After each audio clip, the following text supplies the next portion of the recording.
clinic. I'm a reenactor. And for 36 years I used reenacting to bring history to life for my students. Try to, liven up the classroom. And I would wear the garb for whatever time period we were covering in history.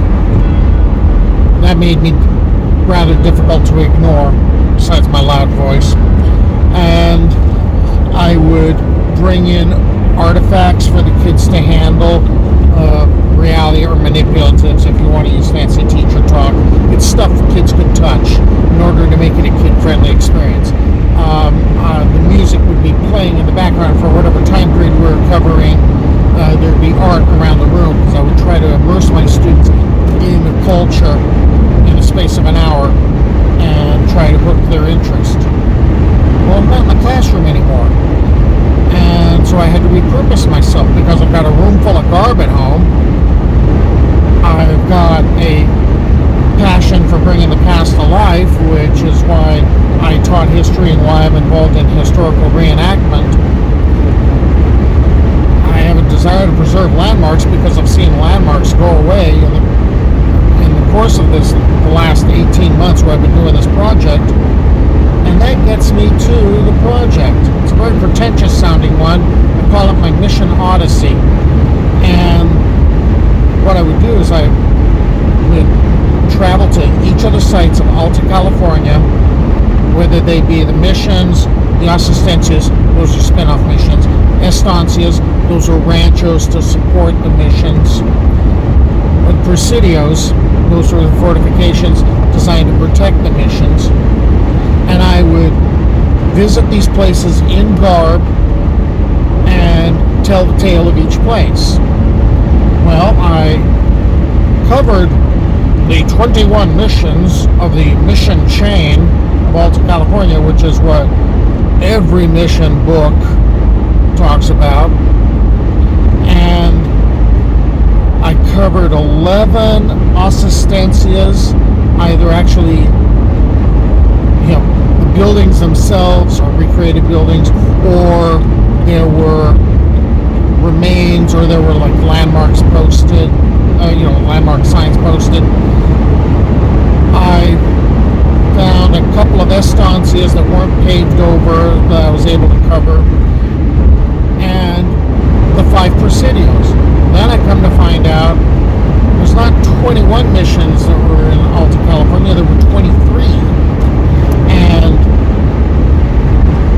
there's the 2 that always seem to be forgotten. As a matter of fact, they're called the Forgotten Missions, basically because they lasted a very short time.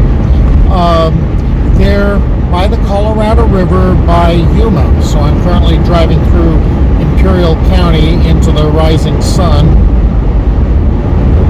and I want to find these places. They are mission Puerto de Purísima Concepción and mission San Pedro y San Pablo de Bicuñer. So I hope you stick with me on my journey.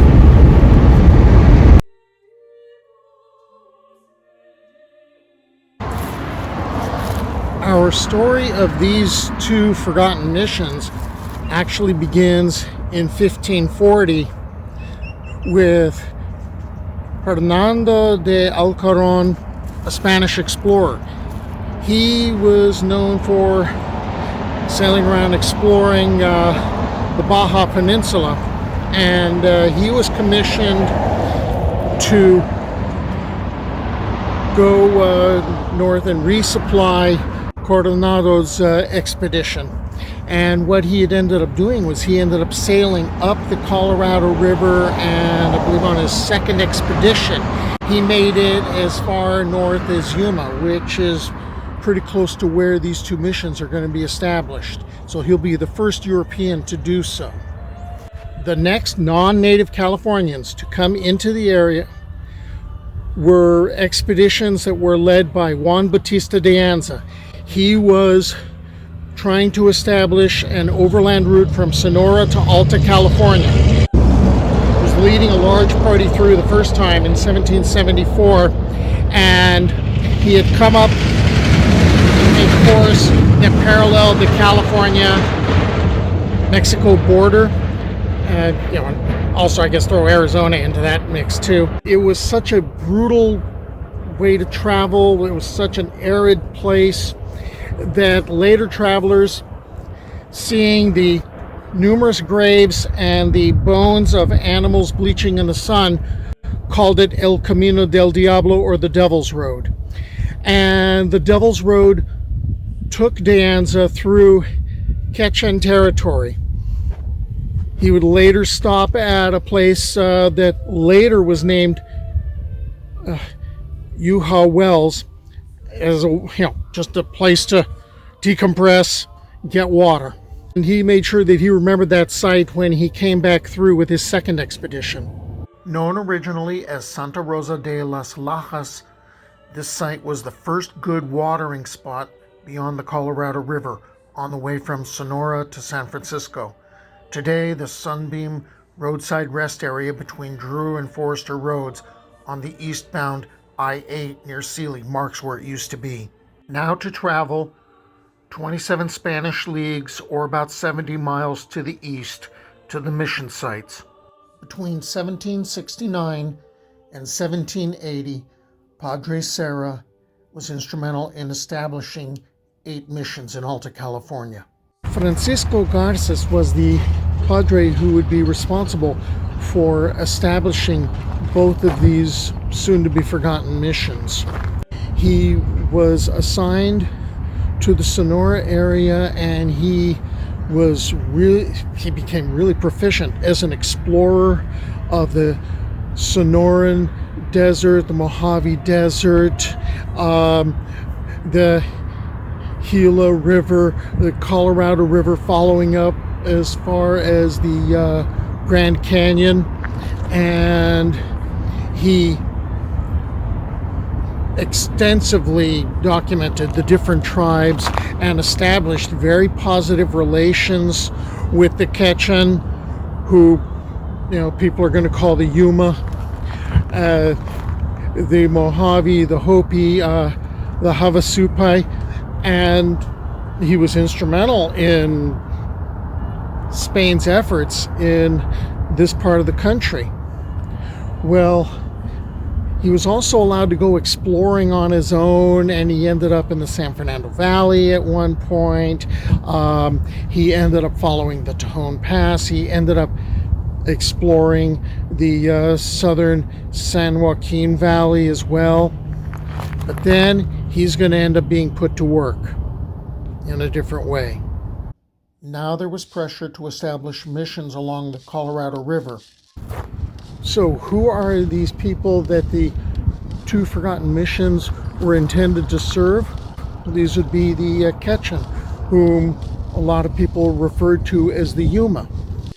And they were different from a lot of the native Californians in that they practiced horticulture, and what they would do is they relied on, in this very arid climate, they would rely on the Colorado River flooding, and when it would flood, it would deposit silt, it would deposit nutrients into the soil, and the soil would remain damp through the growing season.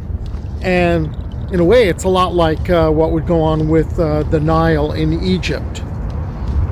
And the land, as far as the Quechan were concerned, they were also different from a lot of Native Americans in that each plot of land belonged to a particular household and household member. So that's going to foreshadow some of the problems that are going to be coming when the missions are established. Because of Padre Garces' extensive knowledge of the Quechan, he was ordered to lead an expedition of himself and several other padres and several soldados and establish a mission. And the thing is, this mission would be very different from other settlements that the Spanish had created. It would combine a mission, a presidio, and a pueblo all in one. And Padre Garces knew the Quechan very well. He had traveled with the De Anza expedition, actually both De Anza expeditions, through this area, and understood that the Quechan really wouldn't like this at all.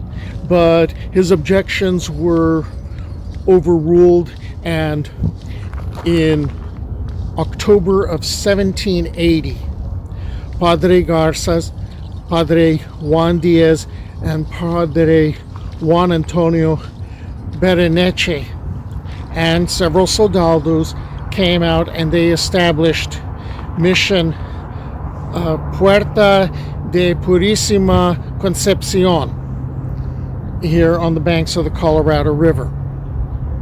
On January 7th, 1871, a second mission was founded in the area, and this was to safeguard the De Anza Trail where it crossed the Colorado River. And this would be Mission San Pedro y San Pablo de Bicuñer. And it was another one of those combinations of a mission, a presidio, and a pueblo all in one, and it wasn't working. There was too much friction between the different factions. In June of 1781, new settlers arrived, and this really caused problems to escalate quickly. The new settlers were taking the best lands for themselves. They were ignoring Quechan rights. And remember, I'd mentioned that the Quechans had very clear ideas of land ownership.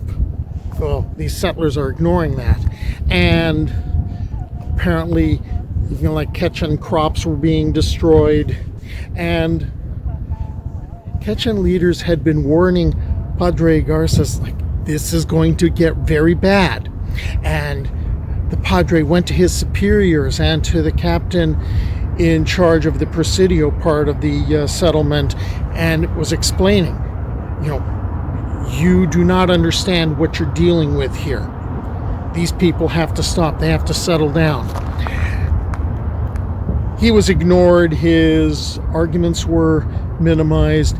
And on July 17th, both Mission of Puerto de Purísima Concepción and Mission San Pedro y San Pablo de Bicuñer were attacked, and the attack lasted about 3 days, and some accounts say there were 50 of the Spanish killed. Other accounts double that number. They both agree the captain of the presidio portion was killed. Also, the leader of the Quechan, Salvador Palma, he had been baptized. He gave very specific orders that the Padres' lives were to be spared. Well, one of his followers was young and enthusiastic, got overexcited, and had the Padres clubbed to death. 74 of the Spanish were taken prisoner, and it took a couple of efforts by Governor Pedro Fages to get them released by December. After what was called the Yuma Uprising or the Yuma Revolt, nice loaded words there, and once the Spanish had received their people back and ransoms had been paid, then a retaliatory force was sent out under the command of Jose Antonio Remu, and he ended up chasing after the very elusive Quechan warriors between September and October of 1782.